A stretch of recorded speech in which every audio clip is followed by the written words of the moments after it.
آج ہم ایک ایسے شخص کی داستان بیان کرنے جا رہے ہیں جس نے موسولینی کو ناکو تلے چنے چبوا دیے۔ اس کہانی کی شروعات ہوتی ہے سن 1929 میں، جب اٹلی لگاتار لیبیا پر اپنے قبضہ کرنے کی کوشش کر رہا تھا۔ تب لیبیا کے باغیوں کا سردار عمر مختار اٹلی کی سینا کو ناکو تلے چنے چبوا رہا تھا۔ موسولینی کو ایک ہی سال میں 4 جنرل بدلنے پڑے۔ آخر میں ہار مان کر موسولینی کو اپنے سب سے کرور سپاہی جنرل گرازانی کو لیبیا بھیجنا پڑا۔ عمر مختار اور اس کے سپاہیوں نے جنرل گرازانی کو بے حد پریشان کر دیا۔ جنرل گرازانی کی توپوں اور آدھونک ہتھیاروں سے لیس سینا کو گھوڑے پر سوار عمر مختار و ان کے ساتھی کھدیڑ دیتے تھے۔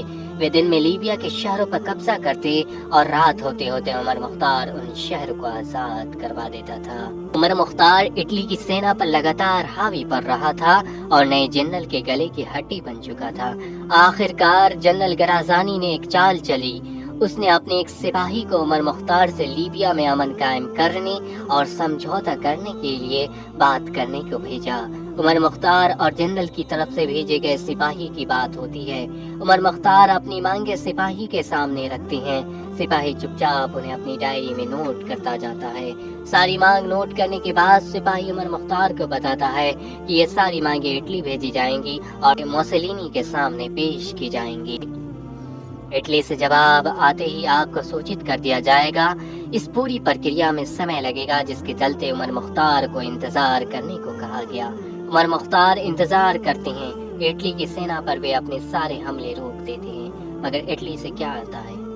خطرناک ہتھیار، بم اور ٹینک، جس سے شہر کے شہر تباہ کر دیے جا سکیں۔ سمے سمجھوتے کے لیے نہیں، ہتھیار مانگنے کے لیے مانگا گیا تھا۔ کمینہ گرازانی اپنی چال میں سفل ہوتا ہے۔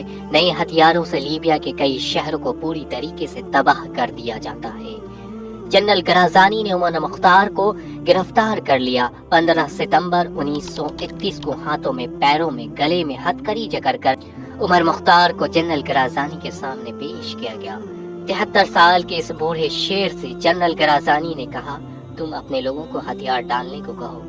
ٹھیک پیر علی خان کی طرح اس کا جواب عمر مختار نے بڑی بہادری سے دیا اور کہا کہ ہم ہتھیار نہیں ڈالیں گے، ہم جیتیں گے یا مریں گے اور یہ جنگ جاری رہے گی۔ تمہیں اپنی اگلی پیڑھی سے لڑنا ہوگا اور اس کے بعد اگلی سے، اور جہاں تک میرا سوال ہے، میں اپنی پھانسی لگانے والے سے زیادہ جیوں گا۔ اور عمر مختار کی گرفتاری سے جنگ نہیں رکنے والی۔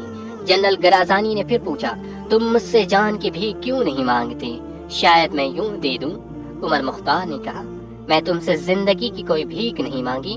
دنیا والوں سے یہ نہیں کہہ دینا کہ تم سے اس کمرے کی تنہائی میں میں نے زندگی کی بھیک مانگی۔ اس کے بعد عمر مختار اٹھے اور خاموشی کے ساتھ اپنے کمرے سے باہر نکل گئے۔ اس کے بعد سن 16 ستمبر 1931 عیسوی کو اٹلی کے سامراجواد کے ورد لیبیا راشٹر کے سنگھرش کے نیتا عمر مختار کو ان کے ہی لوگوں کے سامنے پھانسی دے دی گئی۔